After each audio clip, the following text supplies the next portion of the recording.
Welcome once again to the Brownstone, Wolfe's sanctuary of logic, orchids, and murder. Do tell us where in the world you're listening from, and don't hesitate to share your thoughts. If you enjoy these cases, consider liking and subscribing. Now then, shall we begin? Nero Wolfe and the lunch Fritz never served. The clock on Wolfe's desk ticked with maddening precision, the brass pendulum swinging like a metronome to an orchestra that had lost its conductor. At 1 o'clock exactly, Wolfe set down the book he had been reading, an obscure botanical treatise in German, and shifted his gaze toward the door.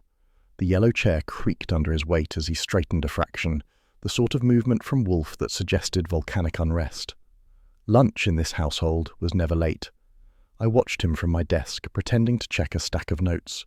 Fritz's punctuality was as secure as the foundations of the brownstone. 1 o'clock meant Fritz arrived with the tray. Wolfe detested irregularity in diet, in schedule, or in service, and yet the doorway remained empty, the hall beyond quiet. "Archie?" His tone was velvet, stretched tight over steel. "Yes, sir?" "Where is Fritz?" I glanced at the clock. 2 minutes passed. Wolfe's eyebrows had settled into that heavy line of disapproval that suggested the day's peace had already fled. "Still in the kitchen, I'd imagine," I offered. "Want me to fetch him?" Wolfe rumbled deep in his chest. "If you please." The "if you please" carried the weight of command. I stood, smoothing my tie, and left the office, the quiet of the house echoing around me. The air smelled faintly of polish and orchids, not of roast chicken or mushroom sauce. That absence alone made me uneasy. I followed the hall to the kitchen, the place usually humming at this hour. Today, silence. I pushed through the swinging door and found Fritz by the counter, his hands braced against the marble surface, shoulders rigid. His face, usually as composed as a Swiss alpine peak, looked as though someone had carved the colour out of it. "Fritz," I kept my voice light, "you've missed the bell." He startled, turning toward me with a stiffness that told me he'd been somewhere far from this kitchen. "Archie." His accent thickened with strain. "Lunch. Yes, He broke off, shaking his head. The counters were set, bowls prepared, the roast carved, the salad washed. The meal was ready, yet Fritz stood as if chained. "You've been working in this house long enough to know," I said. "If you don't bring Wolfe his lunch on time, the foundations tremble." He closed his eyes, exhaled. There was someone. "Someone?" He raised a hand, pressing fingers to his temple. I stepped closer. "Fritz, snap out of it. You're white as a bedsheet." His gaze flicked toward the back door, the one leading to the service alley. It was closed now, bolt drawn. "She came, demanded to see Mr. Wolfe. She would not go, even when I asked, even when I begged. It was terrible, Archie." "Describe." I cannot. It was not right." That was enough to stir my own hackles. Fritz did not exaggerate, and fear sat badly on him. His apron was twisted, the knot pulled taut as if in a struggle. "Did you let them in?" I asked. He shook his head violently. "No, I did not. I told them it is not my place, but they—" He cut himself short, swallowing hard. "They are gone now." I set a hand on his arm, steadying him. "Gone where?" "I do not know. They would not wait. They would not give a name. They only said—" His voice faltered. "No, I cannot." "You'll have to. Wolfe won't stand for riddles, and frankly, neither will I." He drew in breath, trying to summon composure, then exhaled with a trembling sigh. "They said it was a matter of life and death, and then they left. That is all." I glanced again at the door. No sign of forced entry, no disturbance in the neat order of the kitchen except Fritz's pale face and the still unserved lunch. I picked up the tray myself, balancing it on one hand. "All right, you breathe. I'll take this in before he marches down here with a torch." Fritz caught my sleeve. "Archie, please, do not tell him everything. Not yet." I studied him. Fritz was loyal to Wolfe beyond reason. For him to hedge was something new. I gave him a nod, but kept my own counsel. The tray was warm in my hands, steam rising from the covered dishes. Back in the office, Wolfe's expression had not improved. His eyes flicked to the tray, then to me. "Late." 3 minutes, I said, setting it down on the desk. "Not enough to end civilization." He lifted the cover, sniffed, and stabbed at the roast with his fork. "The fault is not yours. Where is Fritz?" "In the kitchen." "And?" I paused. Wolfe's gaze pinned me. "You don't trifle with Wolfe when food is in question. He seemed unsettled, something about a visitor. Wolfe's fork stilled, his lips pressed together. Explain. He said someone came to the back door, insisted on seeing you, wouldn't take no for an answer. Fritz didn't let them in, but they left him rattled. Wolfe leaned back, folding his hands across his middle. What did they want? He claimed it was life and death. Ah, Wolfe scowled. Every trifler in this city believes their squabble's mortal. Did Fritz describe this person? Not in terms that made sense. He's still pale as a ghost. Wolfe considered, eyes narrowing. I dislike intrusion. I dislike it more when it unsettles Fritz. Bring him here. I went back, found Fritz still by the counter, wringing his hands. When I relayed the summons, he recoiled as though I'd told him the gallows were ready. But Wolfe's orders are Wolfe's orders. I walked him to the office, steadying his elbow. Wolfe's voice was cool. Fritz, you permitted someone to disturb this household. You will tell me. Fritz swallowed. I did not open the door. They stood there. They insisted. What did they say? His voice dropped. Only that it was urgent. That Mr. Wolfe must know. I tried to send them away. I swear it. You are not accused, Wolfe said, softer now. But you will repeat their words. Fritz hesitated, eyes darting to me, then back to Wolfe. They said, tell him he is not safe. Tell him it must be now. And then they went. The silence that followed pressed against the walls. Wolfe's brows drew lower, his gaze distant. The clock ticked on, untroubled, while the routine of the house bent out of shape around us. I cleared my throat. Well, boss, that's one way to liven up a lunch hour. Wolfe ignored me. He tapped his fingers against the armrest, slow and deliberate. Archie, you will make inquiries. I nodded. Whatever Fritz had seen, it was enough to shake him. And if it shook Fritz, it would not let Wolfe rest until the pattern showed its shape. Wolfe finally reached for his knife, carved into the roast, and tasted a bite as though that act alone would tether the world back to order. But his eyes stayed dark, and Fritz, silent beside me, looked as if the kitchen walls had pressed too close forever. The bell rang with a sharp insistence, cutting through the quiet of the office. Wolfe scowled, his eyes lifting from the half-finished lunch as if the sound itself had committed sacrilege. I was at my desk, and since Fritz never touched the front door, it fell to me. I rose, crossed the hall, and opened to find Inspector Kramer planted on the stoop, chewing the stub of a cigar and wearing the look of a man who had swallowed a burr. Goodwin, he said, pushing past, I need Wolfe. I shut the door, following him back. He's finishing lunch. If you want to keep your eyebrows, tread lightly. Kramer grunted, not slowing. When we entered the office, Wolfe gave him a stare that could have curdled milk. Inspector, your timing is poor. Kramer dropped into one of the red chairs without invitation. Spare me. I've got a body. That cooled the air a degree. Wolfe laid his fork aside with ceremonial precision. Whose? Female. Found strangled not 40 minutes ago in the vestibule of a boarding house on East 35th, block and a half from here. He leaned forward. Ring a bell? Wolfe's expression held, but I felt the weight behind his silence.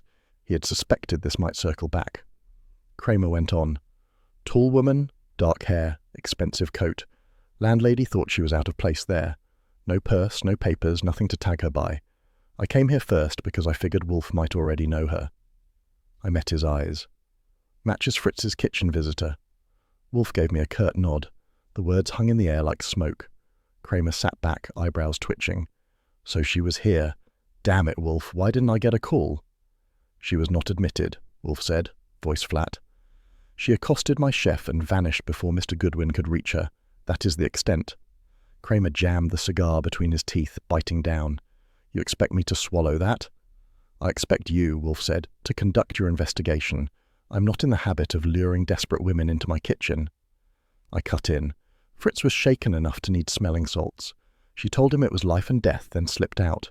That's all we've got. Kramer's gaze burned. And you admit she's the same woman? Yes, I said, without question. Then Wolfe's involved, whether he likes it or not. Wolfe exhaled, a mountain yielding smoke. Involved, Inspector? If a stranger crosses my threshold unbidden, am I to bear responsibility for her demise? She came here for help, Kramer shot back. That's enough. Wolfe reached for his beer, poured a measured draught, and sipped. If you have facts, state them. I prefer substance to insinuation. Kramer's jaw tightened. Facts are these. Strangulation, no weapon left, no sign of robbery. Neighbours heard nothing until a tenant found her slumped by the mailboxes. Time of death, within the hour. She wasn't killed elsewhere and dumped, too fresh. Whoever did it used speed and nerve, I asked. Any prints? Plenty, Kramer said. All smeared. And before you ask, no witnesses worth a dime. Place is a rabbit warren. Tenants coming and going, nobody remembers a face. Wolfe's eyes half closed. So we know she sought me, refused protocol, departed, and died within 100 yards. We may infer her errand connected to the cause. Kramer jabbed the air with his cigar. Then talk. What did she want? Mr. Goodwin has already told you, Wolfe said. Life and death. I find the declaration vague. Fritz's figure appeared in the doorway, pale as porcelain. Inspector, he said softly, it is true. She frightened me. She pressed me back, demanded to see Mr. Wolfe. I told her no. She left. I swear this. Kramer eyed him, weighing honesty. Fritz trembled under it, but did not flinch.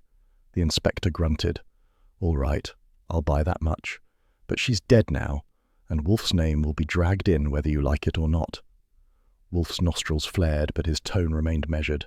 I am not a public official to be dragged. You may do your work. I shall not impede it. Kramer's stare slid to me. And you, Goodwin, you'll keep your eyes open. If Wolfe thinks he can stonewall me this time, he's wrong. I'll be back, and I'll want answers. He rose, heavy-set body moving with surprising force, and made for the door. At the threshold he turned. Block and a half, Wolfe. That close to your fortress. Don't play dumb. If you know more, you'll give it up, or I'll make your life miserable. The door closed behind him with a decisive thud. The office breathed again. Wolfe sat motionless, fingers steepled, eyes unreadable. Boss, I said, if you ask me, this ties a knot.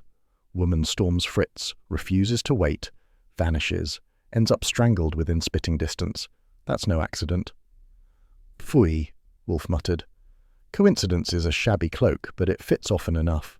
Still, he paused, gaze settling on the beer glass. Still, I dislike being used as staging ground for murder. Fritz wrung his hands. Mr. Wolfe, forgive me. I could do nothing. You did as required, Wolfe said firmly. Go back to your kitchen. Fritz obeyed, relief etched across his tired face. I leaned on the desk. So, what's my move? Kramer's already sniffing. Do I go sniff wider? Wolfe tapped his lips, considering. Not yet. We lack bearings. Until we know what she sought, pursuit is futile. But she came here, and that fact will circle back. When it does, we shall be ready. I nodded, though impatience stirred. Outside, a woman lay dead, and Kramer's men were combing a boarding house while Wolfe sat rooted in his yellow chair. Yet I knew the pattern. Wait, absorb, deduce. My job was to hold the line until the pieces fell into his lap. The clock ticked on, solemn as a drum. Wolfe raised his glass again, sipped, and closed his eyes. The room smelled of roast orchids and the faint trace of Kramer's cigar.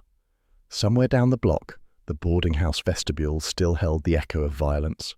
I sat back, milk glass in hand, and thought about the brunette who had come demanding life and death, only to find death waiting faster than life could answer. Kramer had just finished chewing his cigar when a uniform slipped into the office, murmured something in his ear. He grunted, turned back to us. Name's in. Eloise Vale, widow of Charles Vale, shipping magnate. Been living rich on his fortune, until now. I let out a low whistle. So, that's who tried our back door? Wolfe's brows lowered, eyes heavy. The case had just acquired pedigree. Wolfe opened his eyes, dark and heavy. Vale. Widow of Charles Vale, shipping magnate, Kramer continued. He died 4 years ago. She's been living well on his fortune ever since, or she was until someone tied a cord around her throat. I whistled softly. So the lady in the kitchen was society's own Eloise Vale. That explains the coat. Kramer scowled at me. You can keep the wisecracks, Goodwin. What matters is where she was last seen. Private club on 43rd, the Atlantic. Witnesses say she had a row with Milton Rusk, her late husband's old partner, shouted about missing money. Whole place heard. Wolfe raised a brow. Money. Kramer nodded. Substantial. Rumour says a chunk of Vale Shipping's reserve funds vanished last quarter. Rusk handled the books, but the widow made noise about it. Could be she knew too much. Could be she threatened the wrong man. Wolfe's lips pressed together, thoughtful. He tapped the armrest. She came here first. Not to police, not to friends. Here. Kramer leaned forward. That's exactly what burns me. She begged your help, and hours later she's strangled within sight of this house. You want me to believe you know nothing? You may believe what you wish, Wolfe said calmly. Her presence here suggests desperation. She sought counsel or protection. Fritz refused her entry. She departed. That is the sum. Kramer's eyes narrowed. And you won't say more. I cannot say more, Wolfe corrected. The facts end there. I studied Kramer. He wasn't satisfied. His shoulders hunched further, his jaw grinding. Listen, Wolfe, I don't care for your games. The commissioner is breathing down my neck. Society widow, strangled in a boarding house vestibule. Papers will have a field day. If you're holding back, I'll tear this place apart. You will not, Wolfe said evenly. You have no warrant, and you will not find what does not exist. Eloise Vale is dead. I regret it. That is all. I shifted in my seat, weighing whether to prod Kramer further, but Wolfe shot me a look that said keep still. He preferred his own pace. Kramer chewed the cigar to shreds. Then answer this. Why here? She's got lawyers, bankers, friends, that club. Why your chef's kitchen? Because, Wolfe said, she recognized her peril. When threatened, some run to police, some to confidants. The astute may seek advice where reputation for discretion is known. She did not live to profit by it. The inspector muttered something under his breath and yanked the cigar from his mouth. The Atlantic Club crowd are a shady bunch. Rusk, Lionel Dade, gambler, smooth talker. Irene Carrow, socialite with claws, and her lawyer Halstead. Each of them had reason to want her quiet. But I'm not ruling out you, Wolfe, not until I'm sure. Phooey, Wolfe said softly. Your suspicion is mechanical. You may indulge it. I leaned in. What about the missing funds? You said she shouted at Rusk about them. Any idea how much? Enough to make enemies, Kramer snapped. Couple 100,000. Figures are hazy. If she accused Rusk in front of witnesses, he'd have motive to shut her mouth. Wolfe nodded once. And you will press him. You bet I will, Kramer growled. But I want you clear on something. If she came here, if she said anything to Fritz, I'll dig it out. Better to save me the trouble. Wolfe shifted, pulling himself higher in his chair, his bulk monumental. Inspector, Fritz is loyal but not imaginative. If she spoke, he has told all he recalls. If she implied more, it died with her. I will not conjure. Kramer glared, then looked to me. Goodwin, are you backing that? Yes, I said. I saw her only in Fritz's story. She never made it past the kitchen. That's the truth. He blew out a breath, standing abruptly. All right, but I'll be back. Don't think you can wash your hands. A woman like Eloise Vale doesn't crawl to Wolfe unless she's tangled deep. And when I untangle her mess, I expect you both ready. He left in heavy strides, the door shutting behind him like a gunshot. The office sank back into its stillness. Wolfe sat motionless, the lines of his face set in displeasure. He poured the last of his beer, drained it, and set the glass down with a thud. She sought refuge, he said at last. She had reason, a quarrel over money at her club, followed by an appeal to me, then death within sight of this house. That is not trifling. No, I agreed. Kramer's right on one count. She must have been tangled deep. Wolfe closed his eyes. We shall not volunteer assistance, yet inevitability approaches. When the police stumble, they will return. Until then, we wait. Waiting was Wolfe's forte. Mine was motion. I leaned back, studying the ceiling, already mapping the next move, even if Wolfe hadn't ordered it. Eloise Vale had come to us, left a trail of fear and vanished into death. That meant her quarrel at the Atlantic Club was only the beginning, and if Kramer thought he alone would untangle it, he hadn't learned his lesson. The blinds striped Wolfe's face, the clock ticked, and silence claimed the office once more, while beyond the brownstone the city moved under its lamplight, shadows lengthening as the mystery deepened. The Atlantic Club yielded more as I pressed the circle. Halstead admitted she'd accused Rusk of mismanaging funds. Irene Carrow scoffed that Eloise saw shadows in daylight. Lionel Dade muttered she'd promised him money and then laughed in his face, and Rusk himself swore the reserves were only delayed. 4 people, 4 motives, each sharper than the last. Eloise had made enemies across the board. I leaned forward. You've all admitted friction. That's candid. But she came to Wolfe yesterday, desperate. That suggests she feared more than missing money. Anyone know why? They exchanged glances, each weighing silence against revelation. Finally Irene spoke, her voice sharp. She said someone followed her home from the club. She mentioned it, half in jest. I thought she exaggerated. Perhaps not. Halstead stiffened. She should have told me directly. I would have... Would you? Irene cut him short. You'd have filed paperwork, Rusk muttered. She was paranoid, suspicious of everything. I warned her not to stir panic. Now she's gone, and suspicion falls on all of us. Lionel Dade smirked, though unease shadowed it. We make a colourful gallery for Wolfe, don't we? I stood. He'll paint his own picture. I'm just collecting the colours. Halstead rose too, eyes stern. Convey to Wolfe that the estate will not brook interference. I smiled. I'll deliver your regards, but interference is what he does best. I left the library with their eyes following, a mix of fear and defiance hanging in the smoke. Outside, the doorman tipped his hat, and the lamplight caught the brass once more. Manhattan fog drifted low across the avenue as I stepped into the street, my mind full of quarrels, money, and a widow's voice silenced too soon. Wolfe would have to untangle the motives, but I had gathered the strands, each sharp enough to cut. Wolfe's voice softened. You are not accused, Fritz, but you will repeat their words. Fritz's lips trembled. They said it was urgent, life and death, and... He shut his eyes, forcing the rest out. She said, tell him the papers are not safe. Then she turned and fled. The silence thickened. Wolfe's gaze narrowed. Papers, not safe. That is significant. I exhaled. Boss, that's not the kind of phrase you invent. The words hung heavy, chilling the air more than Kramer's fury had. Wolfe opened his eyes, dark pools catching the lamplight. He nodded once, as though a piece had slid into place. Papers, he said slowly. Not safe. I asked, what papers? That, Wolfe replied. We must determine. His gaze shifted to Fritz. You did well to preserve her words, though poorly to conceal them. Remember, truth must be ours entire, or we are hobbled. Fritz lowered his head. Yes, Mr. Wolfe, forgive me.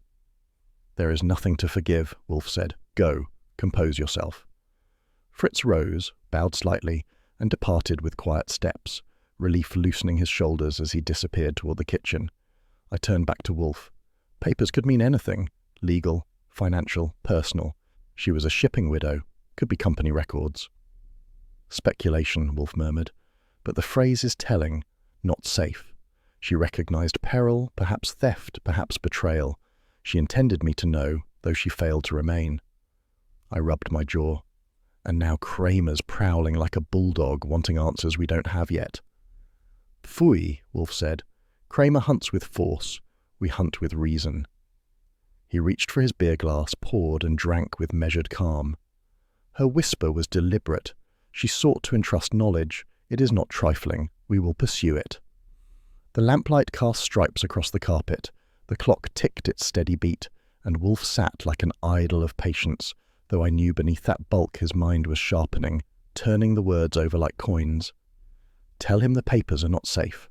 I'd heard many dying words in my line, but seldom so precise, so weighted. Eloise Vale had trusted Wolfe with a warning, and it had landed in Fritz's frightened ears. Now it was ours to chase, and Wolfe, once stirred, would not rest until the meaning lay bare. The words Fritz had whispered about papers not safe had sunk in deep, and Wolfe had sat silent long enough to make me restless. When he finally ordered me out to learn what those papers might be, I didn't argue. Curiosity had me by the collar already, so I put on my hat, slipped into the Manhattan afternoon, and let the fog of exhaust and lamplight settle over me while I walked west toward Madison. The Atlantic Club wasn't far, but instead of drifting there directly, I steered first toward Vale Shipping's office on Lexington.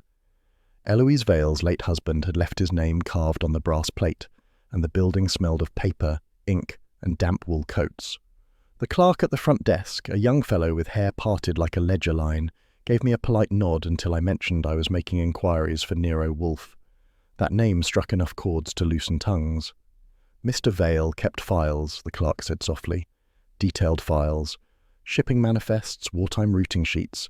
Confidential material, you understand. Not all of it was returned to Washington after the war. Mrs. Vale inherited them. Wartime routes? I asked, keeping my tone casual. Yes, he whispered, leaning closer. Convoy schedules, cargo details. Information worth fortunes to anyone playing both sides. There were whispers. Documents missing, perhaps stolen. I thanked him, promised nothing, and left before his conscience shut again. The fog on the street felt thicker. If Eloise Vale had guarded those papers, it explained her panic. It also explained her sudden end. I cut back uptown toward the Atlantic Club, where the lamps burned steady against the evening dim. The doorman recognized me from the day before and ushered me through, perhaps sensing I wasn't there for gin and bridge. Inside, I found Lionel Dade hunched over a drink. His tie was loose, his smile too quick. "Goodwin," he said. "Wolfe's bloodhound. What now?" "Still sniffing," I replied, sliding into the chair opposite. "Tell me about these papers." He blinked, feigned confusion. "Papers?" "Don't play dull. Mrs. Vale's husband left documents, shipping records, wartime routes. Word is they're valuable." His grin faltered. He swirled the glass. "People exaggerate. Old files, that's all. Worthless now." "Then why is everyone nervous?" He didn't answer, only drained his drink and waved for another. His silence spoke louder than denial. I left him to it and crossed into the library where Irene Caro perched with a cigarette holder, though the rules banned smoke inside. She broke them as naturally as breathing. Her eyes caught mine with feline disdain. "You again," she said. "Come to interrogate me about Eloise's hysteria." "Just curious," I said. "What hysteria?" She exhaled a thin line of smoke. She thought someone wanted those old files, claimed they contained secrets worth millions. Ridiculous. The war is over, Goodwin. Who cares now about convoys across the Atlantic? "Some men," I said, "care very much about shipping routes, even in peacetime." Her lips twisted. "Perhaps, but Eloise saw shadows in daylight. She feared theft, betrayal. She accused Milton, accused everyone. I told her she'd talk herself into an early grave." She flicked ash into a tray and turned away. Conversation over. Milton Rusk appeared soon after, his bulk filling the doorway. His eyes narrowed at sight of me. "Still pestering?" "Still working," I said. "These papers, Rusk, did you manage them?" His jaw set hard. "Company records are not your affair." Eloise thought otherwise. She was wrong, his voice rumbled. Their company property, nothing more. And if she hinted otherwise, she endangered us all. That was all he gave me before marching past. But the tension in his shoulders told me enough. The papers were real, dangerous, and very much missing. I left the club with evening pressing heavier, and the city's lamps burning through haze. I carried back more questions than answers, but Wolfe had expected that. He dealt in fragments, weaving them until the pattern revealed itself. When I returned to the brownstone, the office glowed with lamplight. Wolfe sat in the yellow chair, Fritz at his side with a tray of coffee, though Wolfe barely touched it. He raised his eyes as I entered. "Well?" he asked. I dropped into my desk chair. Vale Shipping kept wartime routing sheets, convoy schedules, cargo manifests. Some not returned to Washington. Rumors say they're worth fortunes on the black market. Eloise inherited them. Now they're missing. Wolfe's lips pursed. "And her circle?" "Dade pretends ignorance but looks guilty. Irene Caro calls them worthless, though she knew details. Rusk denies theft but sweats guilt. Each one has a motive tied to money, scandal, or both." Wolfe closed his eyes, fingers steepled. "Yes, documents of that sort would ruin reputations, topple ventures. They might also invite foreign buyers, a dangerous commodity indeed." Fritz shifted uneasily. "Mr. Wolfe, it is dreadful. To kill for papers. To kill for profit, Fritz, is not rare," Wolfe said. "But these papers suggest more. She came here because she knew her peril, and because she had no one else. Phooey, it disgusts me." I leaned forward. "So now what?" Now, Wolfe murmured. We wait. Let the police chase shadows. Meanwhile, we shall examine light. The papers are missing. Whoever possesses them will betray themselves soon enough. He reached for his beer, poured with practiced care, and drank slowly. The lamplight shone on the glass, the clock ticked steady, and the case deepened like the fog outside. Eloise Vale's whisper about danger had grown into something larger, an empire of secrets printed on paper, worth killing for. The afternoon thickened into evening with fog pressing against the brownstone windows, the lamps on 35th glowing like coins through gauze. Wolfe had remained planted in the yellow chair, his bulk unmoved, his eyes half shut while the city ticked away outside. I was at my desk running notes when the bell rang. Fritz answered from the hall, voice low, and moments later ushered Irene Carrow into the office. She swept in with gloves, hat, and a frown sharp enough to draw blood. Without waiting for Wolfe's permission, she drew a folded envelope from her bag and placed it on the desk. There, she said, her voice brittle. Proof that Eloise was not the saint you paint her. She planned to sell those ridiculous papers. I received this morning. Wolfe raised an eyebrow but did not stir otherwise. I took the envelope, unfolded the single sheet, and read aloud.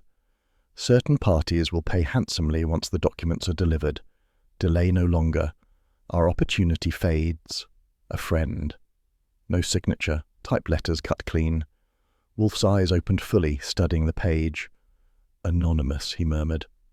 Anonymous, but telling, Irene pressed. She meant to profit. All her talk of threats was posturing. Wolfe set the letter down without comment. I studied Irene. Why bring it here, not to Kramer? She sniffed. Because I loathe the man, and because you are involved, whether you admit it. Eloise came here. That makes you party to her theatrics. I, at least, will not be suspected of hiding evidence. Before Wolfe could reply, the bell rang again. Fritz returned with Lionel Dade in tow, his grin crooked, his manner loose. He looked at Irene and laughed softly. Ah, the ever-loyal friend, spreading dirt already. He turned to Wolfe. Don't believe her. Eloise owed me money, plenty. She promised repayment soon. Said she'd settle my debts after liquidating an asset. She wasn't selling papers, she was selling property. Property? I asked. Yes, he said earnestly. A townhouse in Gramercy worth a fortune. She told me directly. Irene hates me enough to twist that into scandal. Irene bristled. You miserable leech. She would never trust you with anything. Lionel smirked. She trusted me enough to promise cash, more than she ever promised you.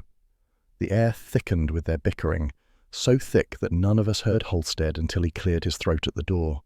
The lawyer entered, neat as parchment, his gaze disapproving. He held a folder under his arm like a shield. Mr. Wolfe, he said, I must protest these intrusions into speculation. The truth is simpler. Mrs. Vale was being blackmailed.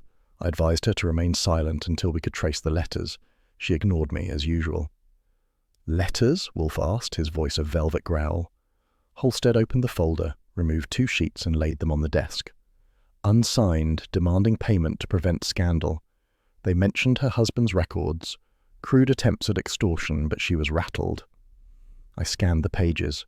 Demands for $10,000, threats of exposure, vague hints at wartime profiteering. No signatures, postmarked Midtown. Irene leaned forward. Blackmail? Absurd. Those letters could be from anyone. Lionel laughed harshly.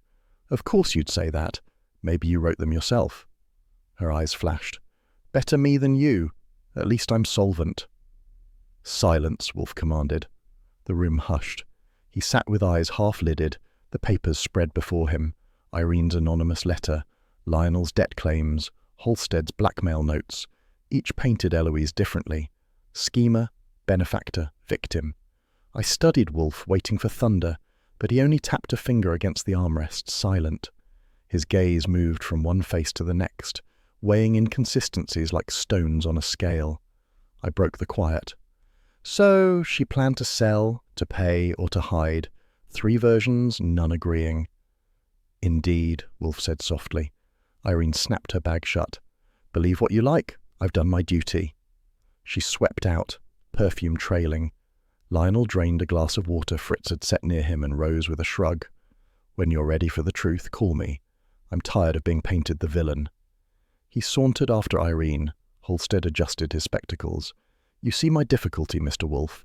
She ignored advice, trusted fools, and ended ruined. I'll continue to guard her estate. Good day.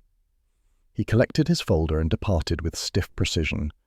The office quieted again, lamplight glowing against polished wood. Wolfe leaned back, eyes closed, lips pressed. Fritz hovered by the door, looking anxious. Boss, I said, they can't all be telling the truth. One of them's lying, maybe all. Irene brings a letter hinting at sale. Lionel swears she promised repayment.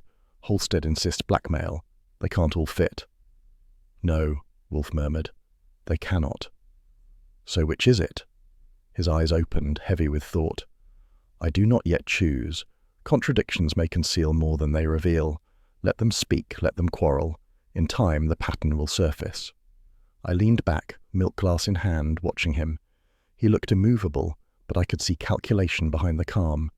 The anonymous notes, the debts, the blackmail, all red herrings, or perhaps fragments of a whole we hadn't yet seen. Eloise Vale's last whisper still echoed. The papers were not safe, and Wolfe, though silent, was piecing the scheme with every contradiction laid before him. The telephone rang just after 7, its jangle sharp against the hush of Wolfe's office. I lifted the receiver, pencil ready, and Kramer's voice growled through. Goodwin, get over to Rusk's office now. He's dead. That cleared the fog from my head. Dead how? Gunshot. Looks like suicide, but I don't buy it. Get down here before we bag the body.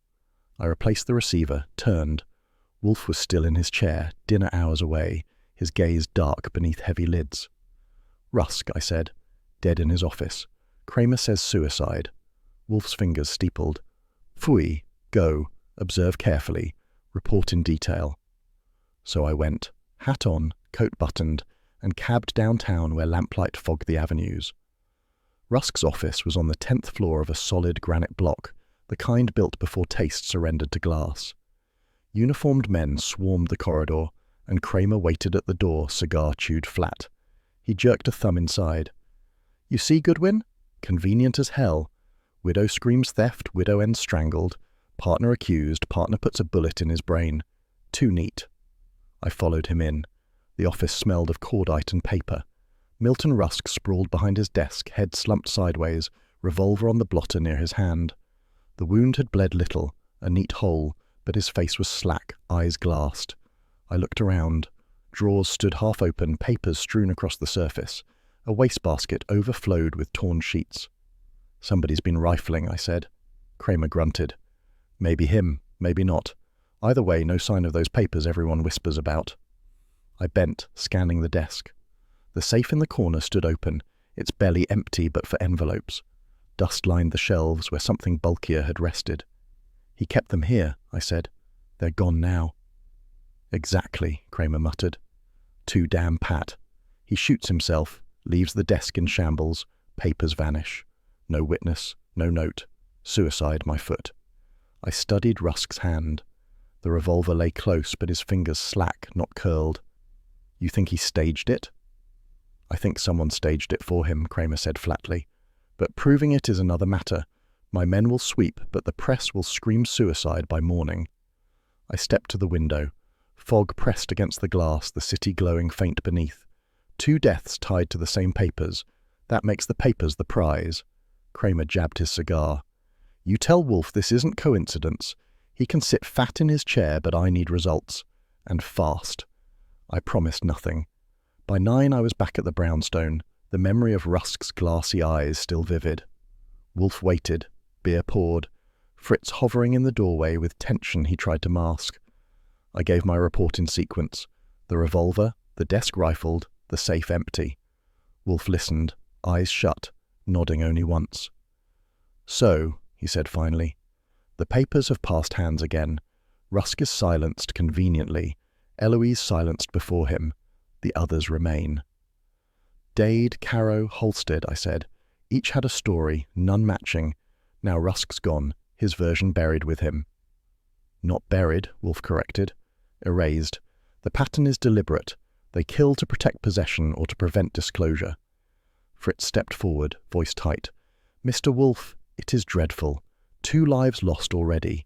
Will there be more? Unless we intercede, Wolfe replied. Yes. I leaned on the desk. So who's our next move? Wolfe opened his eyes, heavy with thought. We require eyes in the field. Mr. Panzer is best suited. You will summon him. Saul? Indeed. He will watch Lionel Dade and Irene Carrow. Their conduct will betray them. If either holds the papers, pursuit will force their hand. If not, we eliminate possibilities. I picked up the phone, dialed Saul's number. His calm voice answered, and within minutes the arrangement was set. He would shadow Dade by day, Carrow by night, reporting at intervals. Reliable as steel, Saul never asked why, only when and where. When I hung up, Wolfe closed his eyes again. We stand at the fulcrum. 2 deaths, both linked by those documents. I will not move rashly, but nor will I permit further convenience to dictate the tale. We shall draw truth into the open. Fritz collected the empty glass, his face pale. And the police, Mr. Wolfe? They will blunder, Wolfe said softly. Kramer is capable, but the noose is tightened by unseen hands. He will bark at shadows while the guilty circle closer.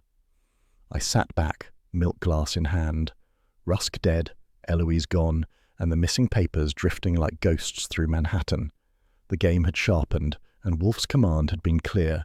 The hunt passed to Saul now, shadow in the fog, while we in the brownstone waited for the trap to spring. Saul came by at noon sharp, cap low on his brow, coat collar up against the autumn chill.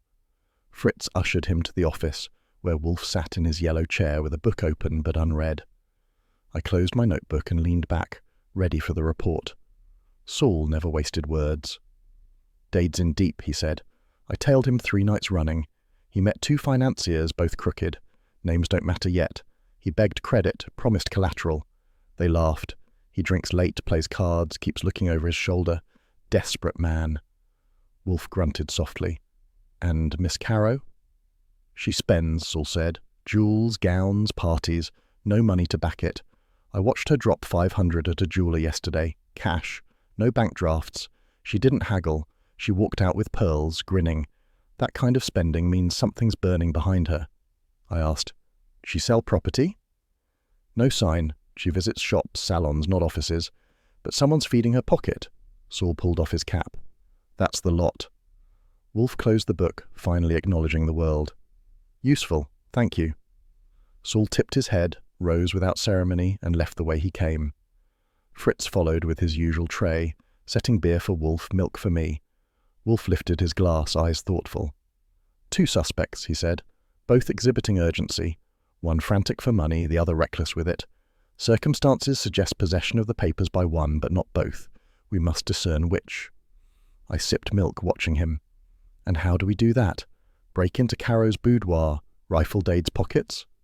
Wolfe scowled. Phooey. You will search Eloise Vale's apartment. There may remain a trace. So I went. The Vale apartment was on Park Avenue. 6 rooms of wealth preserved in dust and silence. A uniform at the door waved me in after I dropped Kramer's name and hinted Wolfe had interest. The rooms bore marks of police inspection, drawers open, closets bare, but I made my way through carefully, noting details they might have missed. In the bedroom, behind a heavy wardrobe, I found it. A panel of wall cut precise, almost invisible until pressed. It gave way to reveal a safe, steel-faced combination lock. Already open, already emptied. Inside, dust and a single scrap of envelope. I crouched, pocketed the scrap, and studied the interior. The safe had held papers, stacked enough to leave impressions on the dust. Not jewels, not cash. Documents. Someone had beaten me here, perhaps before the police, perhaps after. Either way, the papers were gone. I left with nothing more than that scrap, returned to the brownstone and laid it on Wolfe's desk. He picked it up between thumb and finger, examined both sides. Blank. Torn from an envelope, nothing written. Still, he said, it confirms. She guarded them closely. The police did not find this. Therefore another did. We circle nearer. I sat, hands folded. So what's next? Stakeouts won't do. They're too careful. Wolfe drank, then set the glass down with a thud. We prod. You will go to the Atlantic Club. You will speak with both Miss Carrow and Mr. Dade. You will hint, firmly, that the police already possess the papers. Watch carefully. Their reactions will tell us." I nodded. "And if they panic? Then we will know who fears exposure most." Evening found me back at the club. The library was smoky, filled with murmurs. Irene Carrow lounged on a sofa, cigarette holder aloft, her jewels glittering under the lamps. I approached with a smile she returned only faintly. "Miss Carrow," I said, "strange how gossip spreads. They say the police already have Eloise's missing papers. Interesting, don't you think?" Her eyes widened a fraction before narrowing. She tapped Ash sharply. "Nonsense. They would crow about it. You're bluffing." "Am I?" I asked softly. "Perhaps they're waiting, weighing charges." She shifted, the hand holding her cigarette trembling despite her pose. "If that's true, Goodwin, then others should worry more than I. I never touched those cursed files." She rose abruptly and swept away, her composure cracked. I made my way to the bar, where Lionel Dade leaned with glass in hand, grinning at nothing. He spotted me, offered his usual smirk. "Goodwin, what's the news?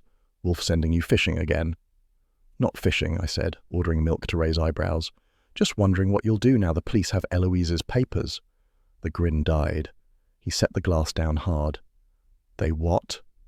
"So I hear." He shook his head violently. "No, they can't.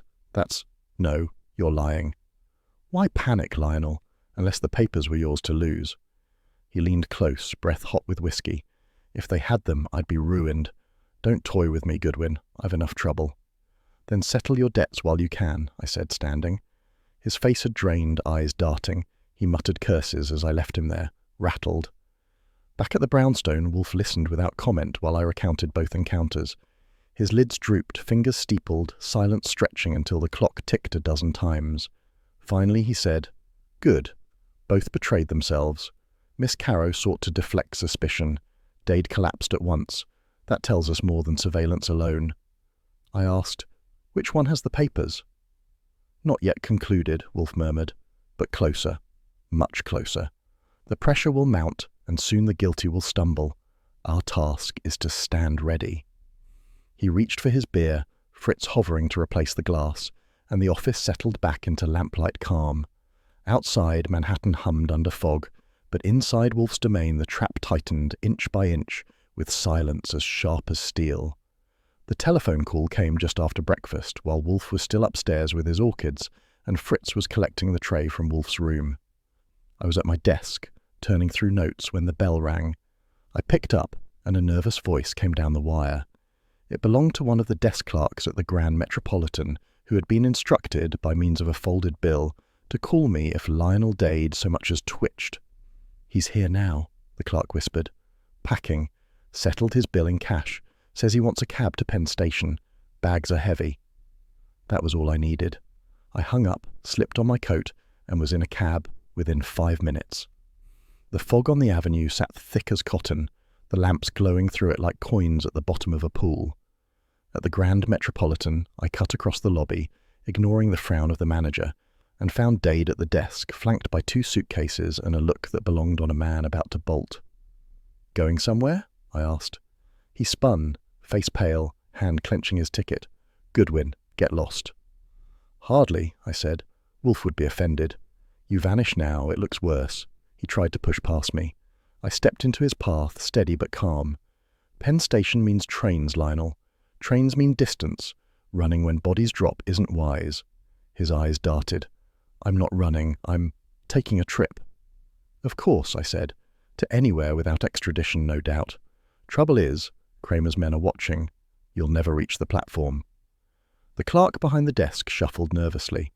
Dade glanced around, saw no escape, and sagged back against the counter. His voice dropped. "They'll pin it on me. I can't stay." "That depends," I told him. "Talk sense and maybe Wolfe spares you the embarrassment of a public arrest." He swore under his breath, abandoned the ticket, and stalked away from the counter. "Fine. I'll go to him, but I don't owe you a thing." I ushered him into a cab and rode back uptown.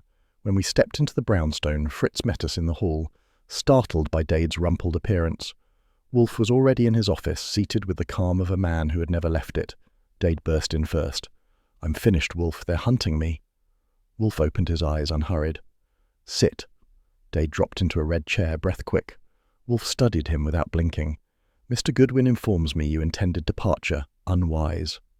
They'll hang me, Dade said bitterly. Eloise owed me. She promised repayment. Now she's dead, and I'm the scapegoat. You intended escape, Wolfe said, which proclaims guilt even if unfounded. Explain instead. Dade hunched, hands tight on his knees. She swore she had an asset. She'd sell it and clear my debts. Then she vanished, and suddenly I'm ruined. I never touched her. I swear it. Wolfe closed his eyes. Your desperation is noted. You will remain in the city. Dade muttered curses, but sank back, defeated. I escorted him out soon after, leaving Wolfe in silence. Later that afternoon, I returned to the Atlantic Club for another round. Irene Caro sat in the lounge with a circle of friends, laughing too loud, pearls gleaming at her throat.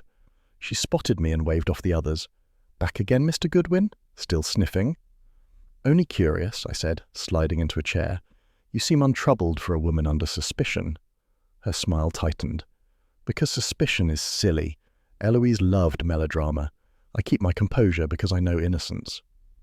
Yet you spend like a banker's vault, I said. Cash, no accounts. Care to explain? Her eyes cooled. I enjoy life. Why should I hide? Because when funds appear suddenly, people notice, especially when friends die. She tapped her pearls, expression smooth but voice brittle. You're tiresome. I won't dignify rumours. If Lionel is running, let him. I remain. Cagey, I thought, hiding edges under polish. I let her go, then returned to the brownstone. Wolfe sat waiting, lids drooped, while Fritz arranged dinner preparations in the hall. Dade nearly bolted, I reported. Caro keeps her pose, but she's rattled beneath. Wolfe said nothing, only lifted his glass, drank, and lowered it again. The clock ticked. Then the bell rang. Fritz admitted Halstead, who entered with his folder and his dry demeanour. Mr. Wolfe, he said quietly, I must confide something. I should have earlier, but professional discretion restrained me. Eloise called me the night before her death. She was terrified. She said someone had followed her home from the club. I asked, Did she say who? Halstead shook his head. No, only that footsteps trailed her from the corner. She felt eyes on her. I urged her to call the police. She refused, muttering she would see someone else first. I understand now that she meant you. Wolfe leaned back, gaze dark. So, she was pursued. Only one conclusion is possible. Which is? I pressed. Only one who observed her approach this house could know, Wolfe said. Therefore someone was watching the street, watching my brownstone. Halstead paled. Then she was doomed the moment she left you. Not doomed, Wolfe corrected, but marked.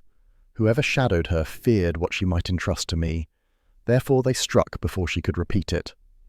The lawyer swallowed, excused himself, and departed. The office fell silent once more, lamplight warm against the wood. Wolfe steepled his fingers, lids low, his voice measured. Archie, the circle tightens. Dade trembles. Caro dissembles. Halstead reveals fear. Eloise was pursued to my very door. Only one with reason and daring would stake out this house. That is our adversary. I nodded, the weight of his words pressing heavy. The brownstone, fortress of order, had been under watch.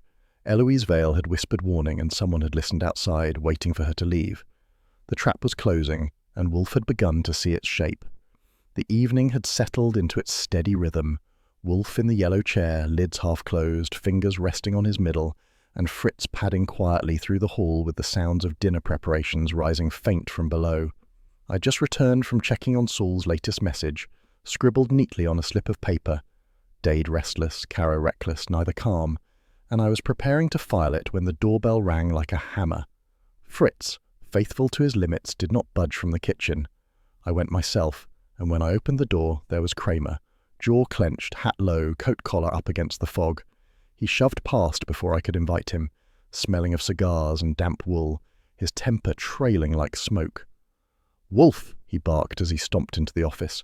"Enough games, I want answers." Wolfe did not stir beyond opening his eyes. "Inspector, must you always trample like an ox? Sit if you intend to stay."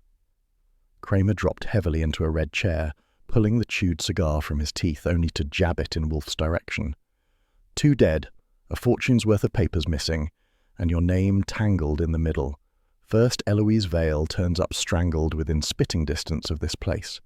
Then Rusk puts a bullet in his head, or someone helps him. And all the while you sit fat in that chair, calm as a cat. I've had it. Talk. I took my place at the side desk, notebook open, watching Wolfe. He shifted slightly, a mountain adjusting its shoulders. You require clarity, Inspector, Wolfe said. Very well. Eloise Vale came here. She sought my help. Fritz conveyed her words. The papers were not safe. That was the sum. She left, and she was killed before she could elaborate. That much you know. Kramer growled. You make it sound like weather. A woman dies after visiting you, and you shrug. I neither shrug nor fabricate, Wolfe replied. I state. She possessed papers of significance.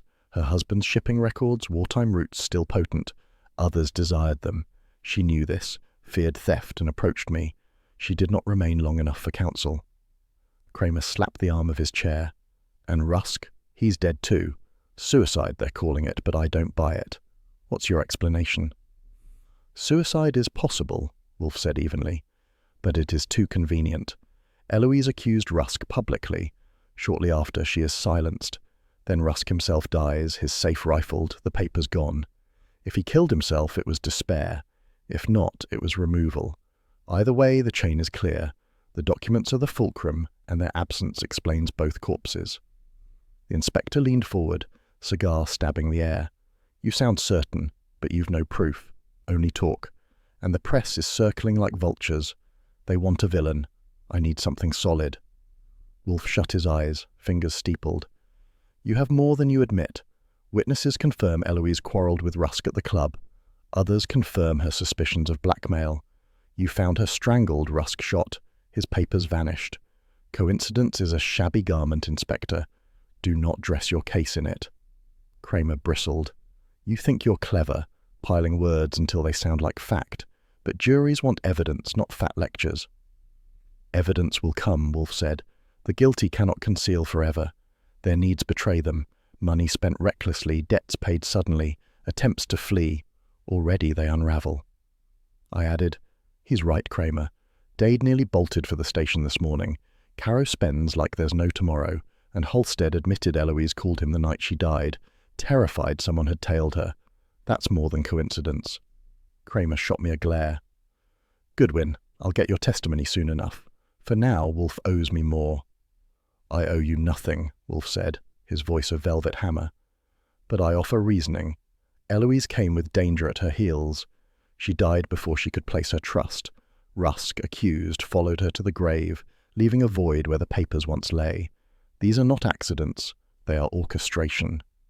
The inspector's face reddened. And who's orchestrating, Wolfe? You talk in riddles. Name a name. Not yet, Wolfe replied. To speak prematurely is folly. But the net tightens. The killer will expose himself, given the right prod. Kramer barked a laugh without humour. Always so smug. You think criminals trip over their own feet just to satisfy your ego? No, Wolfe said quietly. I think desperation loosens discipline. When the scent of discovery grows strong, fools reveal themselves. We must provide the scent. The silence stretched. The clock ticked. The lamplight glowed, and Kramer chewed his cigar nearly to pulp. At last he muttered, You'll sit there and wait while I chase shadows. Damn your hide. Wolfe's eyes closed again.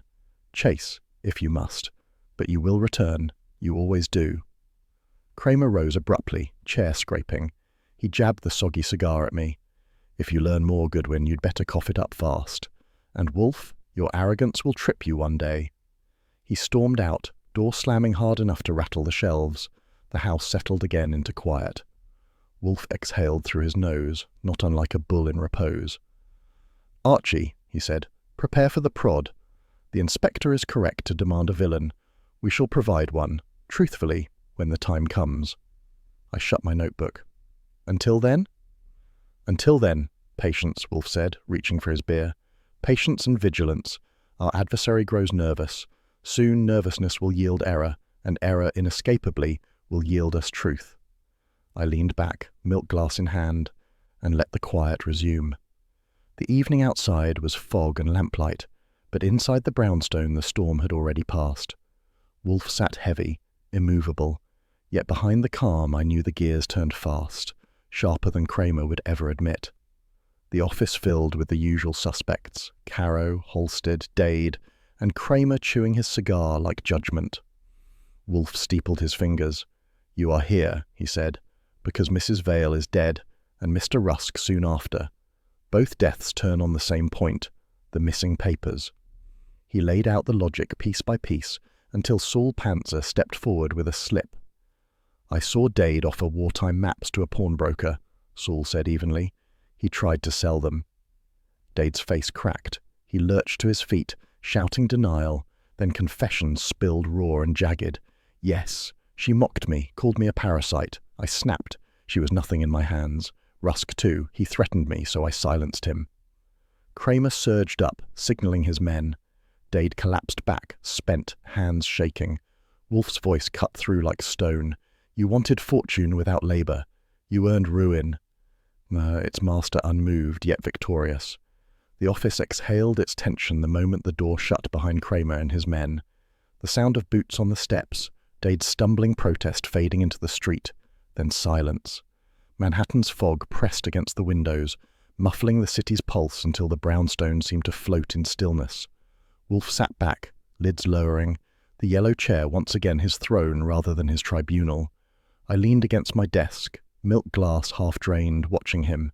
He had endured the storm without rising, without raising his voice more than once, yet the weight of what had passed clung to the air like dust after demolition. The red chairs stood empty, faint impressions left in the cushions from suspects who had sweated under Wolfe's scrutiny. The clock ticked with its steady calm, the kind of rhythm the house always returned to after chaos, though it took time for my nerves to catch up. Fritz padded in quietly, gathering stray glasses, his face pale but composed. He avoided my eye, as though the memory of Dade's confession still echoed too loudly for casual talk. He carried the tray as if it bore not glassware but a body. When he left again, closing the door with care, Wolfe exhaled through his nose, eyes still shut. "At last," he murmured. "You could say that," I replied, "though I doubt Kramer will be sending you flowers." "Flowers," Wolfe said, "are for appreciation, not resentment. He will digest grudgingly, as always. My reasoning offends his pride, but he accepts it nonetheless." I stretched my legs, pacing a little across the rug. "You cracked Dade open neat enough. Saul's slip about the pawnbroker was the hammer, but you swung it." Wolfe opened his eyes, dark and heavy. He collapsed because guilt weakens more than any blow. He was a fool, and a desperate fool is dangerous. Yet desperation always reveals itself. "Sure," I said. "But I don't envy Kramer the paperwork. 2 corpses, stolen wartime maps, blackmail, scandal, and a gambler shrieking in handcuffs. He'll be chewing that cigar to sawdust for a week." Wolfe waved a hand, dismissing the notion. "It is not my concern." I stopped pacing, studied him. "Was it your concern when Eloise came here and whispered to Fritz, when she died outside, strangled within a block?" For once, Wolfe did not answer immediately. His lids lowered again, and I thought he might ignore me. But then he said quietly, "It was intrusion. My house was violated by her presence, by her peril, by the shadow watching from the street. Such intrusion I despise. It compelled me to act." "Some might call that justice," I said. "Phooey," Wolfe muttered. "Justice is a cloak word. I defended my household's order. That suffices." Fritz returned, wordless, setting down a fresh beer in its chilled glass. Wolfe accepted it with a nod. Fritz lingered, hands clasped, eyes cast down. "Mr. Wolfe," he said softly, "forgive me, but I have thought of nothing else. She came to me, pressed me, spoke of danger. I turned her away. Had I insisted, had I—" "You will not," Wolfe interrupted, voice firm. "Your duty is the kitchen, not the door, not the office. You did as you should, no more." Fritz looked relieved, though not entirely absolved, and departed again. The scent of roast drifted faint from the kitchen below, mingling with the orchid traces that clung from Wolfe's morning upstairs. The house was reclaiming its balance. I finished my milk, set the glass aside. "You ever notice, boss, how it's always something small that cracks the calm? A lunch late by 10 minutes, Fritz pale in the doorway, and suddenly the world tumbles through this office. One lunch and the rhythm's broken." Wolfe's mouth twitched, perhaps amusement, perhaps irritation. You exaggerate, Archie, but disruption indeed may grow from trifles. That is the nature of life. The room grew quiet again, the tick of the clock steady. Outside, the fog thickened, dimming the street lamps until they seemed like faint stars drowned in mist. Wolfe drank his beer slowly, each swallow measured. The storm had passed, the culprit confessed, yet the echo lingered. I thought of Eloise Vale, proud widow with secrets in her husband's papers. She had walked into this house in desperation, then out into the street where death waited. She had whispered only a warning, not a plea, and the warning had been enough to set Wolfe on the trail. She was gone, her fortune now subject to Halstead's legal clause, her scandals destined for the morning papers. But her death had done what she feared most. It had thrown shadows across this house, intruding on the sanctity Wolfe guarded more fiercely than any reputation. At 7:45, Wolfe set aside his empty glass and shifted his bulk, preparing to retreat upstairs before dinner. Fritz would call him only when the table was ready. I remained in the office, clearing stray papers from the desk, filing Saul's final note, arranging the room back to its precise order. The red chairs stood silent, no longer witnesses to lies and protest, only furniture again. Through the walls came faint clatter from the kitchen, Fritz steady at work. The scent of roast deepened, joined by herbs and wine. The brownstone was healing itself, the intrusion fading, order returning. Wolfe climbed the stairs without a word, bound for his orchids, leaving me with the silence. I sat at my desk, milk glass refilled, and let my thoughts wander. Loyalty had carried Fritz through fear. Calculation had carried Wolfe through chaos. And I, as always, carried the memory of the faces who had sat in those red chairs, convinced their lies would stand until Wolfe peeled them apart with words sharper than knives. At 8 sharp, Fritz would call us to dinner. Beer would be poured, wine uncorked, courses served in calm rhythm. The house would resume its sanctity, as it always did, no matter how the world clawed at the door. But even in that calm, I knew I would hear echoes, Eloise's whisper, Rusk's silence, Dade's outburst. Each thread had unravelled because Wolfe demanded order and the brownstone demanded peace. And so the evening turned, the last traces of scandal fading into fog outside, while within these walls life resumed its measured pace, steady as the clock, certain as Wolfe's voice when he chose to use it. The brownstone's calm held steady as the hour neared 8. I heard Fritz moving in the kitchen below, his rhythm deliberate, his utensils clinking like a metronome guiding the evening back into place. Wolfe remained upstairs among the orchids, the plants enjoying his company in silence while the city outside smothered itself in fog. For once, no telephone broke the quiet, no bell clanged, no voice intruded. I straightened the office, though little needed doing. Wolfe demanded order, and order demanded repetition. Papers squared, pencils aligned, notebooks shut. The red chairs stood ready for clients not yet invented. The only sign of battle past was the faint scuff on the carpet where Kramer's heavy shoes had marked his indignation. I left it as it was, a reminder that even Inspector Kramer could be dragged here, forced to sit beneath Wolfe's logic. At 8 sharp, the bell from the dining room rang. Fritz's summons carried no need for words. Wolfe descended the stairs, heavy step measured, and we took our places. Fritz had prepared roast with herbs, potatoes crisp to perfection, and a soup that carried the warmth of home across the table. Wolfe, as always, ate with reverence, each bite a ritual. His anger of earlier hours had dissipated. Only concentration remained, the kind he reserved for food and orchids. I ate more briskly, appetite sharpened by the day's chase. Milk glass beside me, I studied the table in lamplight. The silver glowed, the linen shone. Fritz moved silently between kitchen and dining room with trays balanced steady. No hint of scandal or blood remained, save what lingered in my memory. Kramer had muttered half-praise as he left, grudging as ever. He would file his reports, chew his cigars, curse Wolfe in his sleep, yet he had carried Dade away because Wolfe's deductions left no space for doubt. That was victory of a kind, though Wolfe cared little for trophies. He sought order, not acclaim. Dinner ended with Fritz clearing plates in silence. Wolfe dabbed his lips, leaned back and closed his eyes, satisfied not only with the food but with the return of balance. I poured a second glass of milk and let the silence settle between us. It was the silence of a fortress restored after siege. "You think Kramer will leave it at that?" I asked at last. "He will gnaw it," Wolfe said, eyes still shut. "He may snap at fragments, but the marrow is gone. The matter is concluded." "And the papers? Still missing?" "They may surface, they may not. They no longer matter. The deaths are accounted for. The guilty has confessed. The rest belongs to government clerks and lawyers." I nodded slowly. "Funny, isn't it? All that blood over pages of routes and cargo, relics of a war finished years ago." "Not funny," Wolfe murmured. "Tragic, yet predictable. Men will kill for profit. They will always kill for fear. Both lay in those papers." Fritz returned with dessert, a custard light as silk. Wolfe took a spoonful, sighed faintly, and the matter ended. We finished in silence, the rhythm of dinner steady as ever. At precisely 9, Wolfe rose, excused himself, and returned to the office.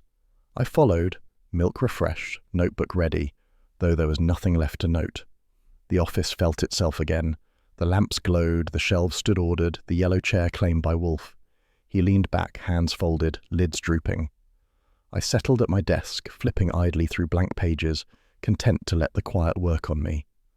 Reflection filled the silence, whether we asked for it or not. Fritz had carried more weight than usual, his loyalty tested by Eloise's whisper and her sudden end. Yet he had stood firm, neither yielding nor betraying. His conscience would ache, but Wolfe had cleared him of blame, and that absolution meant more than any jury's verdict. Wealth had proved fragile, Eloise with her fortune, Dade with his debts, Caro with her reckless spending, Rusk with his accounts, all toppled or tarnished by papers no thicker than onion skin.